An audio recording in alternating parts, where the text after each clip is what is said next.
Hey guys, this is Josh here with Trillium Wild Edibles. I'm out here taking a walk in my woods today, and I found this awesome mushroom. It's growing up rather tall, and I thought I would show this to you guys, as well as take a walk around and look at some of the other mushrooms that I have growing here on my property. Okay, so let's take a closer look at this mushroom right here in front of us. Now, I have no idea what kind of mushroom this is or what species it is.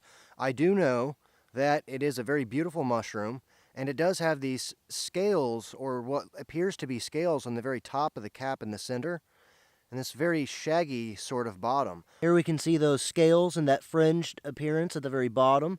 Looks kind of moth-eaten, like old wool that's been eaten by a bunch of moths. And if we go right below where the cap meets the stem, we notice this little ring that goes around the stem. So this might very well be an identification factor of the species of mushroom.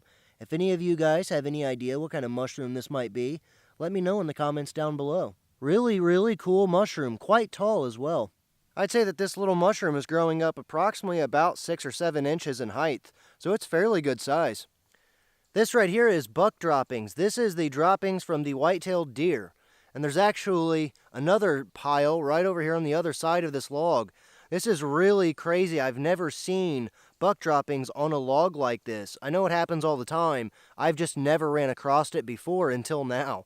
I actually find it kind of funny because I'm imagining this buck kind of squatting over this log just to go to the bathroom. This may be really hard for you guys to make out, but here is the other cluster of these buck droppings. Now, one of the differences between does and bucks in their fecal matter is that buck feces is generally in these huge clusters like this, whereas white-tailed doe, the female deer, will leave those little pellets, those little round pellets that everybody's so accustomed to seeing. Right here we can see a buck print going from the log, going from one side of the log all the way to the other, which is really cool, and also we expected to see that with these droppings.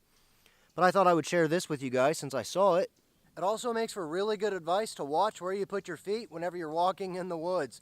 You really don't want to step in buck doo-doo. I also want to point out to you guys this white mold growing on top of this little hill that a creature has made, presumably a mole. However, I've been seeing a lot of this white mold all over the bare soil here in this oak grove, so that's kind of interesting. I don't know what this is, but it is really cool to see. Right here you guys can see some baby coral fungus growing up. I really love seeing this stuff just because it's so unique in shape. It's called coral fungus because it does look like coral. However, it's very soft, especially right now because we have had a lot of rain here where I live in Indiana. It's been raining constantly almost for the past week. It's been kind of crazy, so I'm expecting to see a whole lot of mushrooms. And I have been finding a whole lot of mushrooms like these corals or that big mushroom that we saw over there. However, right over on the other side of this log, we have these very unique shelf fungi that's growing here along this rotten log. I don't know what these are. They do look like oysters from the top, but they are not oysters because of their growth pattern and the shape of the actual cap of the mushroom. I've also looked at the underside of one of them, and they do not have forked gills. And then we look at the underside of this mushroom here, you can see how much different this actually is from an oyster mushroom.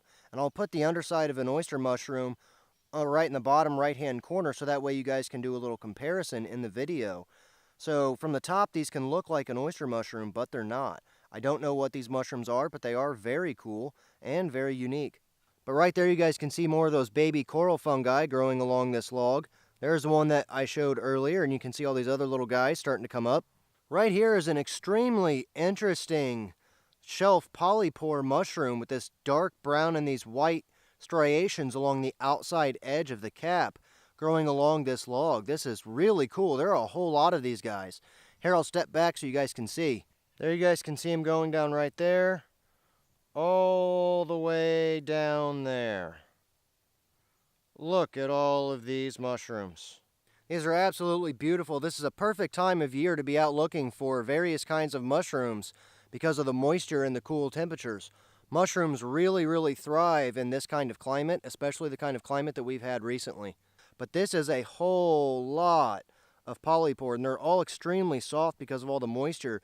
You can see all the moisture on the ground and on the log here. That'll give you guys a good idea of the striations and the colors of these mushrooms. You guys see this very white, mushy, almost pudding consistency-like item? This is actually the leftover from the chicken of the woods that I had harvested around a month and a half ago. I left a good portion of this mushroom to do its thing and spore out, so that way it will continue to spread the spores of the chicken of the woods mushroom.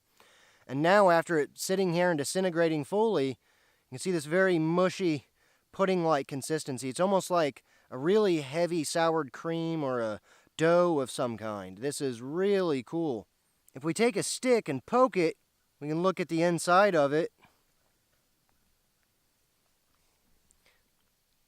Right there gives you guys a really good view of the inside of this. You can see some little bugs crawling around doing their thing.